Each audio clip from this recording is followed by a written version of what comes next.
What's up, guys? So today I'm going to be showing you a science experiment called fire resistant balloon.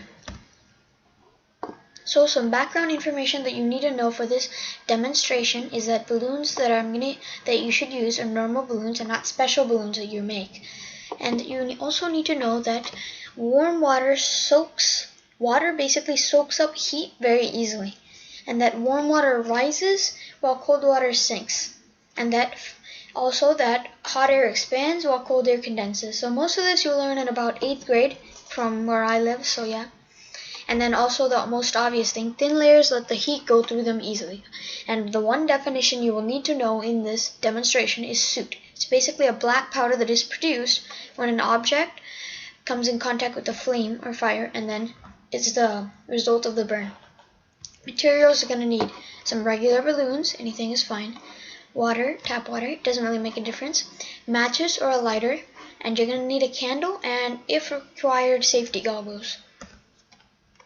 Now, procedures. There's 2 parts to this demonstration. So the first balloon will only be filled with air. The second balloon, however, will be filled with water. For the first balloon, you will blow it up and then tie it, like you would do to any normal other balloon. So now you will light the candle and place it on a flat surface.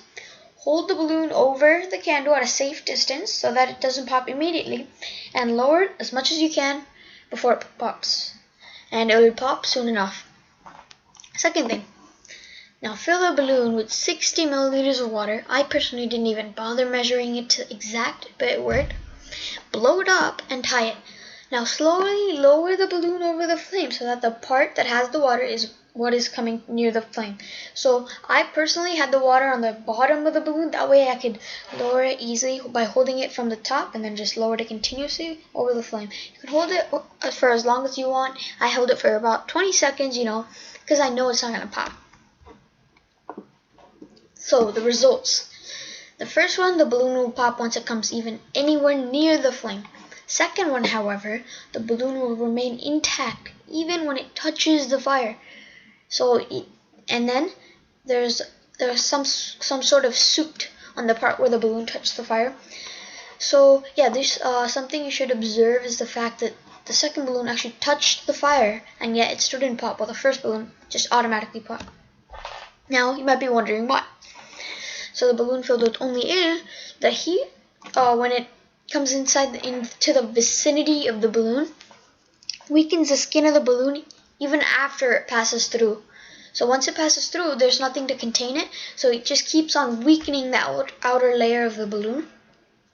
The heat also makes the air hot inside, so it starts trying to expand and grow.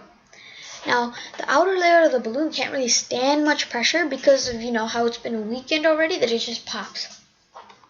Now, the second one is actually really cool.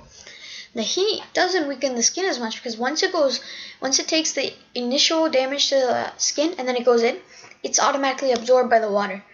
So it's contained immediately, so it doesn't have much time to keep on putting damage from the inside. Now, the water rises up because it's hot. The hot water, which has already been warmed, rises up and the cold water takes its place.